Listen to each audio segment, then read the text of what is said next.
Sitting beneath the shade of a large tree, a young man named Koji counts his daily earnings, deciding that the amount is a decent payout for his efforts. His quiet moment is interrupted when a green slime suddenly lunges at a nearby father and son. Koji quickly steps in and defeats the creature, ensuring the travelers are unhurt. The father asks how he managed to defeat such a thing. In response, Koji instructs the boy to hold out his hand and places the dropped bronze coins into his palm. He points out that defeating a single slime yields 100 bronze coins, which he considers an awesome reward. The child admits that monsters are far too strong and terrifying for him to ever attempt such a feat. Koji calmly accepts the response and bids them farewell. As he begins to walk away, the boy calls out, asking if he is a legendary hero. Koji brings up his status window to satisfy their curiosity. The glowing interface reveals his identity as Koji, his role as a simple villager, and an unbelievable level of 999. The narrator then explains that in this small island nation of Hexaldria, which was once known as Japan, the appearance of monsters forced a system where people receive specific roles at birth. Some individuals possess special talents that categorize them as warriors, monks, priests, mages, sorcerers, hunters, thieves, and merchants. Others are blessed with exceptional powers, inheriting the titles of sage, hero, or king. Meanwhile, the vast majority of the population receives the most common and entirely powerless role of a villager. Because most villagers never progress past level 10, they stand absolutely no chance against monsters and must limit their livelihoods to farming or managing local inns. Elsewhere, a young girl named Alice walks toward a location known as the Ancient Cavern, driven by the knowledge that a legendary sacred sword rests inside. At the same time, Koji walks through the bustling city streets. Nearby, a noble young woman named Hexaldria addresses her companion, Rex, noting that roughly 80% of the world is currently overrun by monsters. She declares that this journey is her personal mission to save the land and asks him to accompany her, a request that Rex accepts. Koji arrives at the Adventurers Guild to hand in his completed tasks. The receptionist welcomes him back and presents him with a hefty reward of 5 gold coins. The surrounding adventurers gasp in shock, muttering about how many monsters he must have slain to earn such a fortune. Koji looks over his finances internally, calculating that he still needs 4,520 gold coins to reach his ultimate goal. Moving over to the quest board, he listens to a couple of mercenaries complain that the new monster hunting requests from the capital are going to get everyone killed. Koji spots a specific request offering 1 gold coin for hunting 30 blue devils and happily decides that this is how he will spend his afternoon.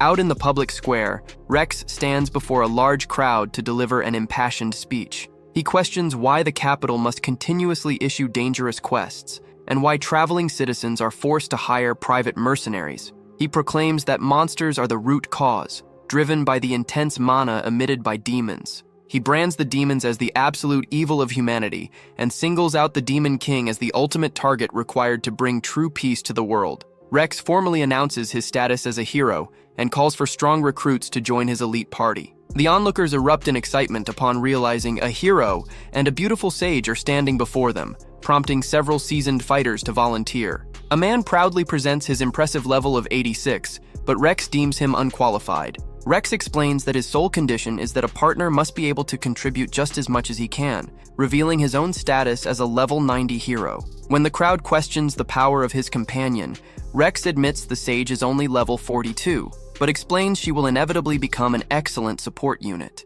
Furthermore, he reveals her true identity as Princess Hexaldria, the king's 3rd daughter, who has trained her entire life for this lofty purpose. Then, an 80-level priest steps forward to offer his services, but Rex rejects him for being too old to handle a grueling journey. Another young priest claims he is only 20 years old and sits at level 72, but Rex rejects him as well, stating he cannot visualize the young man growing any stronger in the future. Finally, a timid 16-year-old priest named Tina introduces herself and reveals her level is 50. Rex gladly accepts her into the party, eyeing her figure while noting she has a brilliant future ahead. Watching the display from afar, Koji thinks to himself that this looks like a typical harem journey, surrounded by beautiful girls aimed at gaining massive prestige. As Rex calls out for one final recruit and a voluptuous woman volunteers, Koji walks away, thinking that people are free to take their motivation wherever they can find it. Koji then enters the dark cavern, hoping to finish his hunt quickly.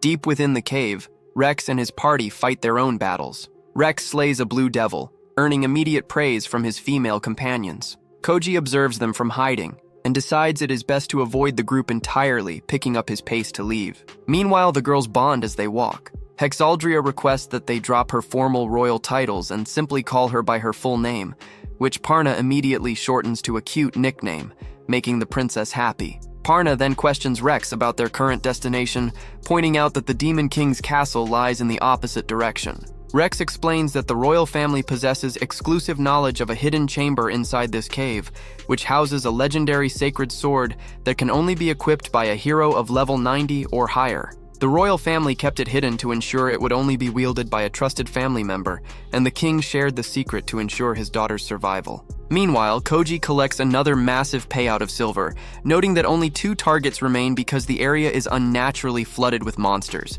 Suddenly, Alice dashes past him. Koji yells for her to stop because the path ahead is highly dangerous, but he watches in confusion as she navigates around the creatures without triggering an attack. Further inside, Rex's party struggles against the waves of enemies. Tina uses the last of her mana to heal Rex. Hexaldria apologizes for holding the group back, but Rex reassures her as they finally reach the resting place of the legendary blade. They step inside only to find Alice standing before the altar. Rex demands to know who she is, while Hexaldria senses an exceptional amount of mana radiating from the girl. Rex immediately concludes that she is a demon who somehow stole the sacred sword. He declares that all demons are enemies and that he will show no mercy despite her young age. As the 4 adventurers launch a coordinated assault against the child, Koji suddenly shows up and halts the attack. Rex demands to know his identity and connection to the girl. Koji introduces himself as a passing villager. Rex finds it impossible that a mere villager could crush their combined attack with bare hands.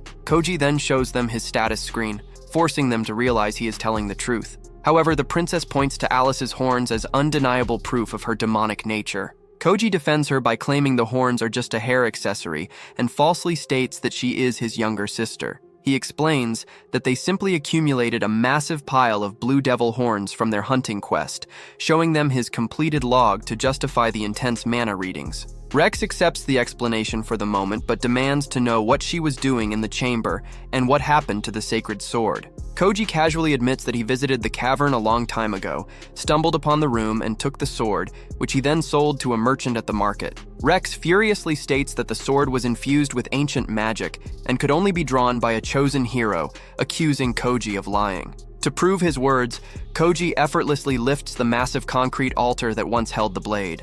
Rex demands to know his level, and Koji pulls up his status window once more, leaving the party horrified to see his level is 999. Hexaldria states that because the sword was meant to defeat the Demon King, Koji has stolen a priceless artifact. She asks him to rectify his mistake by joining their party, but Koji declines the offer. Rex questions his life's purpose, arguing that someone with his power could easily defeat the Demon King solo. Koji explains that he does not possess a grand purpose.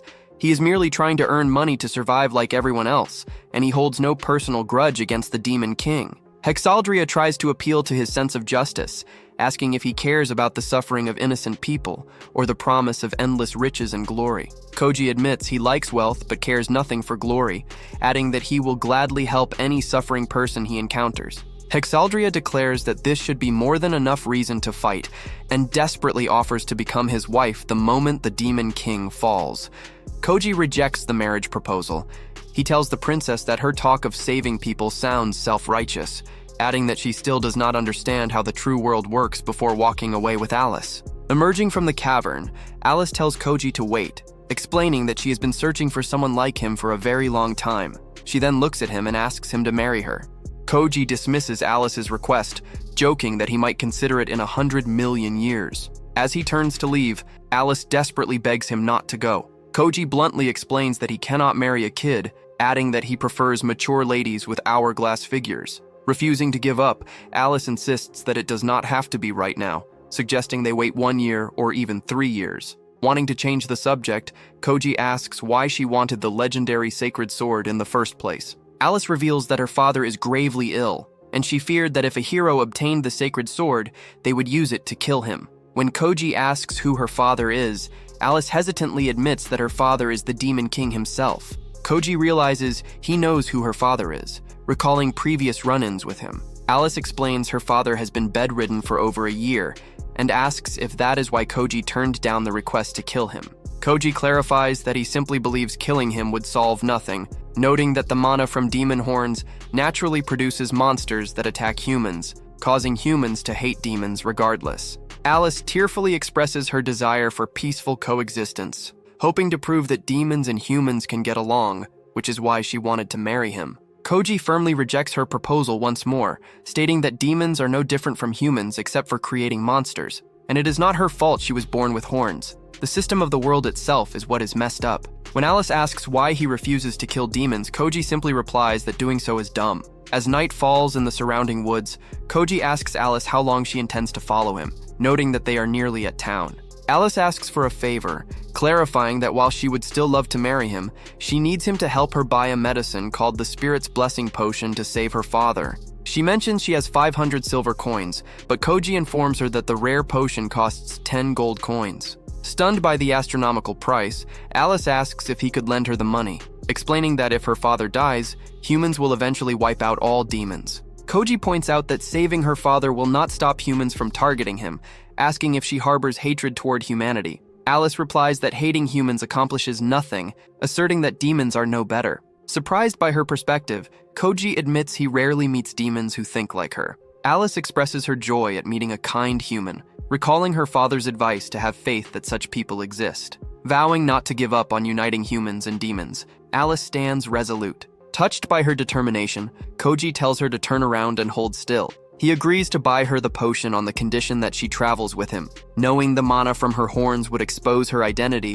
Koji wraps a special cloth around her horns, instantly neutralizing her mana output. Amazed, Alice asks how he made it, and Koji explains that the cloth was crafted from materials harvested by breaking monster spawn blocks the moment monsters appear. Realizing the cloth seems custom-made for demon horns, Alice wonders about his past. Koji asks for her name, and she introduces herself as Alice Valnesio, while he introduces himself as Kagami Koji. Alice happily greets him, grateful for his help. They soon arrive at the bustling free city of Valmon at night, where Alice gazes in awe at the lively surroundings. A friendly fruit vendor calls out to the young girl and offers her a free apple, which Alice delightfully accepts and enjoys. As they walk away, Alice asks about currency values. Koji explains that 15 bronze coins buy an apple, 1,000 bronze buys a decent dinner, and 1 silver coin buys a lavish feast. He confirms that 10,000 bronze equals 1 silver, and 10,000 silver equals 1 gold,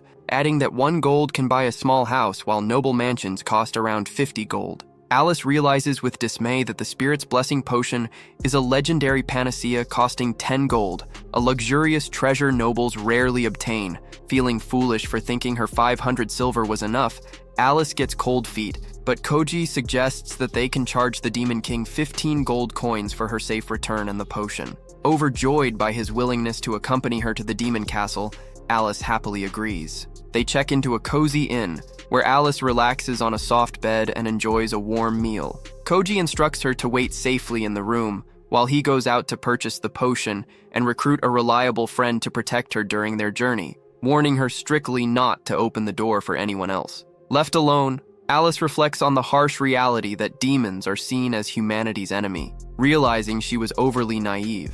Soon a knock sounds at the door and Koji calls out for her to open up. Alice eagerly opens the door, only to scream and faint in terror at the sight of a massive, heavily muscled figure standing beside Koji. Shortly after waking up, Alice sits nervously inside the room while the towering figure calmly sips black tea. Koji hands Alice another piece of special cloth for her horns and introduces his friend as Takako Builder, a level 124 monk. Takako warmly promises to protect Alice no matter what. Koji reassures a terrified Alice that Takako knows she is a demon and harbors no ill will. Takako shares her story, explaining that while she once believed all demons should be slain, a demon saved her life while she lay dying in a forest, making her realize that humans and demons are fundamentally the same. Consequently, Takako retired from adventuring to run a local bar and club where she first met Koji as a customer. Alice apologizes for her dramatic reaction, and Takako kindly dismisses it, suggesting they head to a nearby secluded hot spring for a relaxing bath.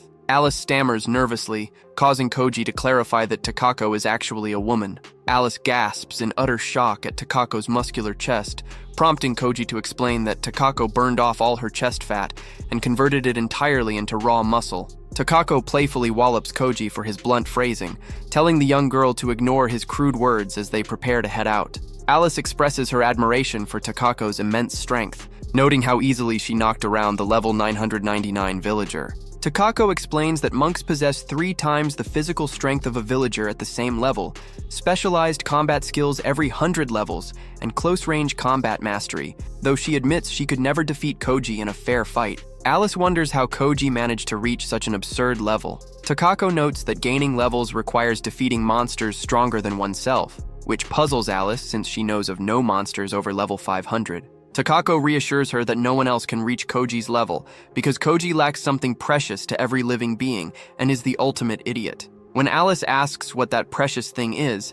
Takako cryptically tells her she will discover the answer for herself as they travel together. Suddenly, massive pig monsters begin raining down from the night sky onto the city. A booming voice echoes overhead, declaring an all-out invasion by the Demon King's army to enslave humanity forever. Alice panics, realizing this brutal assault will destroy any hope of peaceful coexistence. Outside in the streets, Koji casually deals with the raining swine by grabbing them and hurling them back up into the air, knocking out the flying mounts overhead while complaining about losing potential monster bounty money. High above, the demon leader notices his vanguard monsters being thrown back into the sky and wonders if a legendary hero is responsible. Watching from below, Takako chuckles at the absurd sight, noting that only Koji could pull off such a feat. Suddenly, Rex and his party burst onto the scene. Rex dramatically shouts out his special move name, Sacred Lightning Iron Wave Slash, to slice through falling monsters, while Parna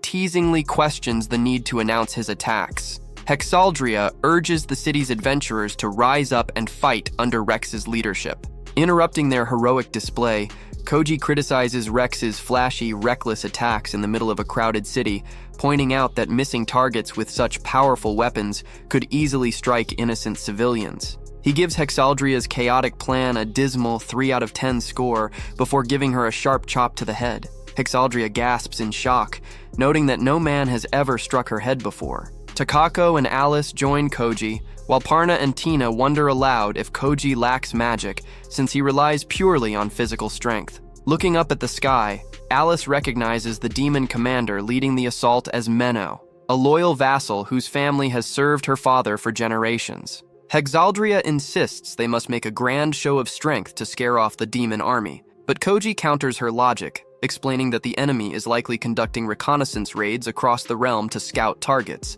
meaning a flashy display of power merely reveals their hand. He stresses that instead of blindly fighting, they should figure out what the demons actually want. Asking Takako to protect Alice, Koji resolves to speak directly with the demon commander. To the complete horror and disbelief of Rex and his party, who assume he is defecting to the enemy side, Koji launches himself high into the night sky. He lands directly onto Menno's flying monster mount. A bewildered Menno demands to know who he is, and Koji casually greets him, introducing himself as merely a passing villager.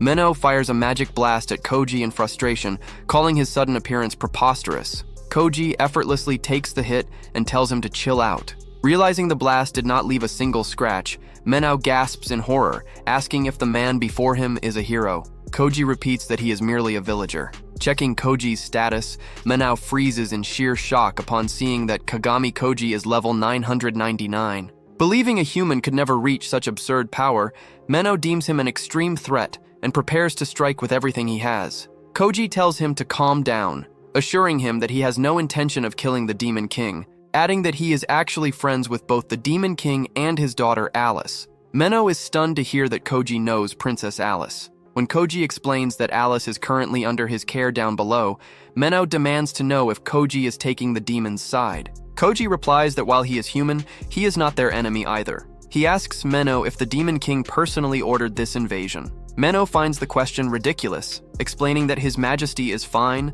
contradicting Alice's claim that her father is bedridden. Koji asks if Menno received the order directly from the Demon King. Menno starts to confirm it, but a sudden memory flashes in his mind. It was actually another official who delivered the direct order to attack Valmon while the Demon King sat silently in the room. Realizing the command did not come directly from His Majesty's mouth, Menno grows uneasy. Koji suggests the Demon King might be manipulated, which offends Menno, but Koji cautions him against making foolish assumptions. Anxious to check on his ruler, Menno prepares to retreat, but Koji grabs him to delay him while effortlessly swatting away a flock of hellcrows to earn extra cash. Down below, Rex and Parna watch in utter disbelief as Koji takes on the demon flock alone. Menno demands to know why Koji is stopping him, and Koji explains that returning now is dangerous if someone is controlling the Demon King. He advises Menno to fake the destruction of his strike force and sneak back later. Koji then slays the flying beast beneath their feet, sending them both plunging toward the ground. Menno panics during the freefall, but Koji casually assures him that the fall probably will not kill them. They crash onto the ground, with Koji dusting himself off effortlessly, while Menno stares in disbelief at his survival. Koji asks for his name, and Menno introduces himself as Menno Eyebrusher, explaining that his family has served the Demon King for generations, and that he has personally served His Majesty and Princess Alice for 3 years. Menno expresses confusion as to why Koji refuses to kill him. Koji replies that it is a dumb question, explaining he cannot kill someone who genuinely cares about Alice and her father. Menno asks why a human would care about demons at all. Koji explains that without the monster producing mana, humans and demons could easily get along, pointing out that monsters create a cycle of defense, grudges, and hatred between the two races. Koji promises to defeat the remaining strike force, telling Menno to meet him tomorrow morning so they can bring Alice to the Demon King's castle together. Menno warns Koji that accompanying him will make him an enemy to both humans and demons, but Koji replies that he made a promise to Alice and wants to see the truth for himself before taking his leave.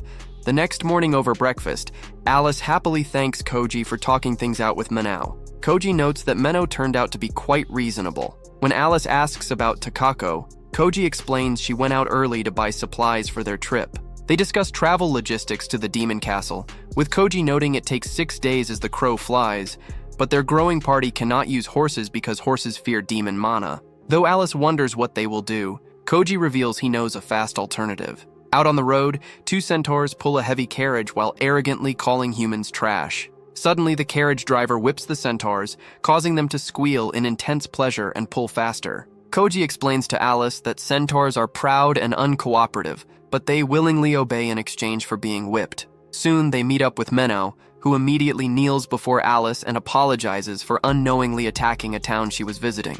Alice kindly tells him not to kneel. Menno turns to thank Koji for protecting the princess, only for Takako to step forward and flirtatiously compliment Menno's handsome looks, startling him. Suddenly, Rex, Hexaldria, Parna, and Tina leap out from behind the trees and surround them. They accuse Koji of colluding with demons and lying about Alice being his sister. Koji gives Hexaldria a 0 for strategy and chops her on the head again, pointing out that surrounding stronger opponents is a terrible idea. Rex angrily attacks with his sword, shouting that a hero must always fight evil. Koji catches Rex's blade with his bare hands, breaking it effortlessly. Parna points out that innocent people were hurt in yesterday's raid, prompting Koji to force Menno to apologize. Menno argues that demons have suffered 100 times more, while Rex insists that all demons and their allies are evil. Koji challenges Rex's narrow logic, pointing to Alice and asking if she looks evil. He explains that while demon horns produce harmful monsters,